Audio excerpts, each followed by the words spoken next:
음, 안녕하세요. 2학년 친구들, 스네쌤이 거꾸로 교실 시간입니다. 이제 여러 가지 물질 특성에 대한 내용들을 다 정리했습니다. 그리고 오늘부터는 혼합물의 분리에 대한 내용들을 공부할 건데요. 자연계에 있는 물질들은 순물질로만 되어 있지 않고 수많은 종류의 혼합물들이 있죠. 순물질과 다른 혼합물들은 어떤 특징이 있으며 그리고 어떻게 구별할 수 있는지에 대한 내용들을 공부할게요. 자, 유튜브 동영상 중에 송동현이라는 학생이 올려놓은 브라질 땅콩 효과에 대한 실험인데요. 지금 그 일회용기에 쌀을 넣었고요. 그 안에는 쌀보다 입자가 더 큰 구슬을 하나 넣었어요. 구슬은 중력에 의해서 밑에 가라앉아 있거든요. 근데 이 통을 흔들면 어떤 일이 벌어질까요? 자, 입자가 서로 크기가 다른 것들을 섞어서 흔들면 네, 밑에 있던 큰 구슬이 위로 중력을 거슬러서 올라옴을 볼 수 있어요. 자, 이러한 현상을 브라질 땅콩 효과라고 하는데요. 이것은 중력을 거슬렀다 해서 반중력 효과라고도 해요. 혼합 견과류 상품을 여러분 먹어본 적 있을 거예요. 견과류가 여러 개가 섞여 있는 그런 제품을 뜯어보면 보통 가장 큰 크기를 갖는 견과류가 가장 위에 올라와 있음을 볼 수 있어요. 즉 아래로 내려가야 되는 큰 땅콩이 중력을 거스려서 올라온 거죠. 이러한 현상이 왜 일어나는 것일까요? 네, 밀도보다 입자의 크기가 분리에 영향을 주었기 때문인데요. 크기가 다양한 혼합물들을 전체로 섞어서 흔들면 큰 입자 틈새 사이로 작은 입자들이 빠져나가게 돼요. 그래서 작은 입자들은 밑으로 가라앉게 되고 큰 입자들은 그 위에 그대로 남아있는 상황이 되죠. 이렇게 물질이 여러 가지 종류고 섞여 있을 때 우리가 이것을 혼합물이라고 하는데요.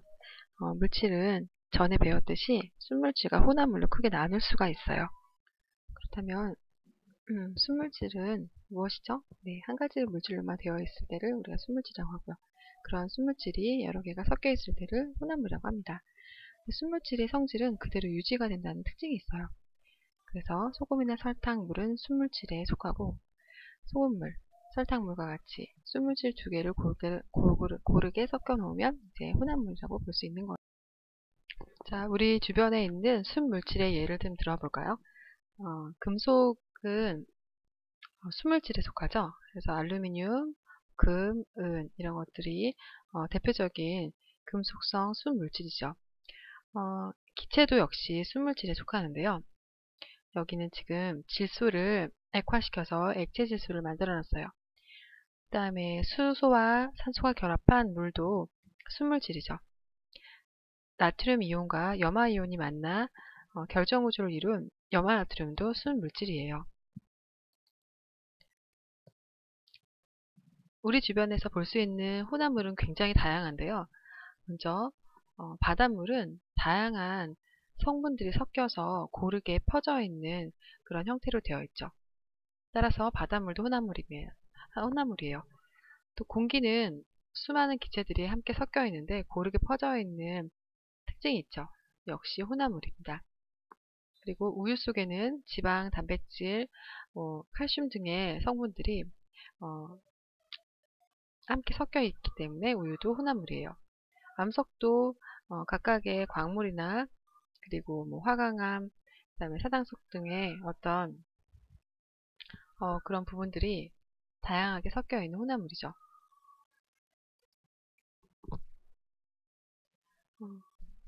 혼합물은 크게 두 가지로 구별이 되죠. 균일 혼합물과 불균일 혼합물로 나뉘어지는데요. 성분 물질들이 고르게 섞여서 퍼져 있으면 이것은 균일 혼합물이라고 얘기합니다. 성분 물질이 고르게 퍼져 있지 않고 불균일하게 되어 있으면 불균일 혼합물이에요. 그러면 균일 혼합물에는 어떤 것들이 있어요? 네, 소금물이나 식초, 공기 등이 균일 혼합물에 속해요.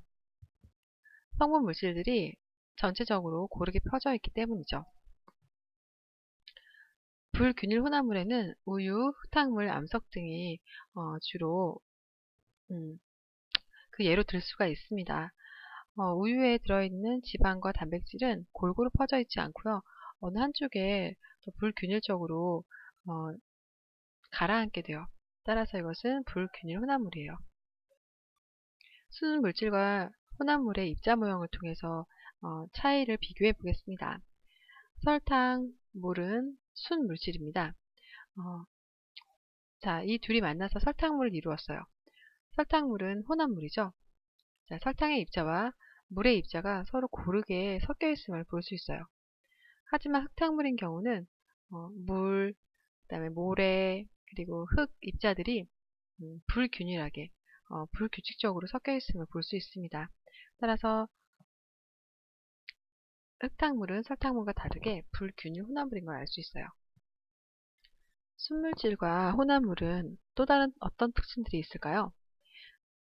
순물질의 성분의 비는 항상 일정합니다. 하지만 혼합물의 성분비는 일정하지가 않아요. 따라서 순물질은 양에 관계없이 녹는 점이나 밀도, 끓는 점 등의 물질의 특성이 일정하게 나타납니다. 그래서 물인 경우에 녹는 점은 1기압하에 0도, 끓는 점은 1기압하에 100도에서 끓게 되죠. 하지만 혼합물인 경우에 소금물을 끓이면 일정한 온도에서 끓게 되지 않습니다. 소금물인 경우에 소금물 얼마만큼 더 넣느냐에 따라서 끓는 온도가 달라지게 돼요.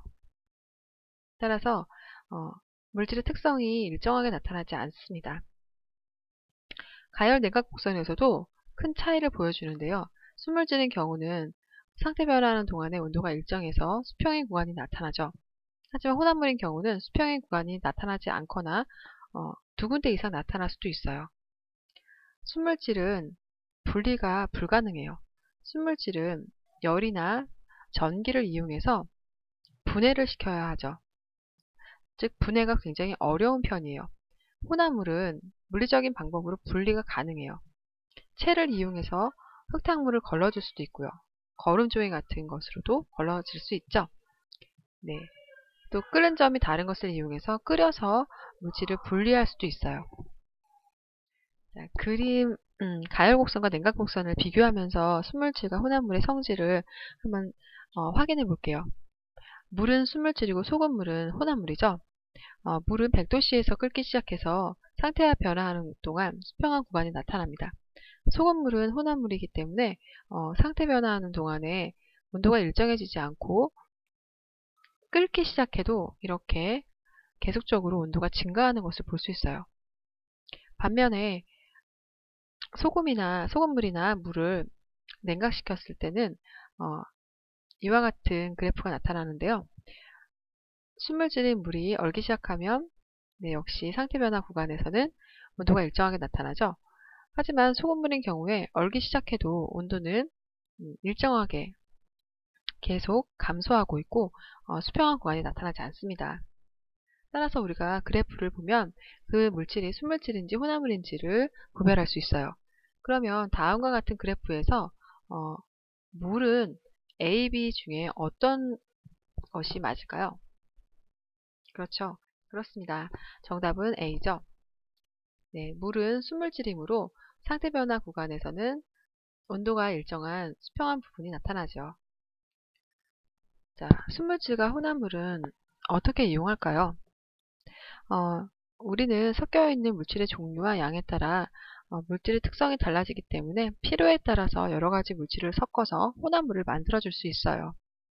여러분들 설탕물을 탈 때도 다양하게 설탕의 양을 조절해서 농도를 조절해서 다양한 농도의 설탕물을 만들 수 있죠. 그런데 자연계에 있는 순물질들은 대부분 혼합물에서 분리를 하는 것이에요. 대부분의 혼합물들은 우리에게 굉장히 유용하게 쓰이고 있는데요. 네, 우주 왕복선 같은 경우에는 굉장히 빠른 속도로 또 높은 온도에서 잘 견딜 수 있는 그런 금속 혼합물을 사용하죠. 눈이 내린 도르는 미끄럽기 때문에 결빙을 방지하기 위해서 염화칼슘을 뿌려요. 염화칼슘을 뿌리면 물의 어는 점이 낮아지겠죠. 그래서 영화에서도 녹은 눈이 다시 얼지 않는 현상이 나타납니다. 이렇게 우리는 혼합물을 유용하게 사용할 수 있습니다.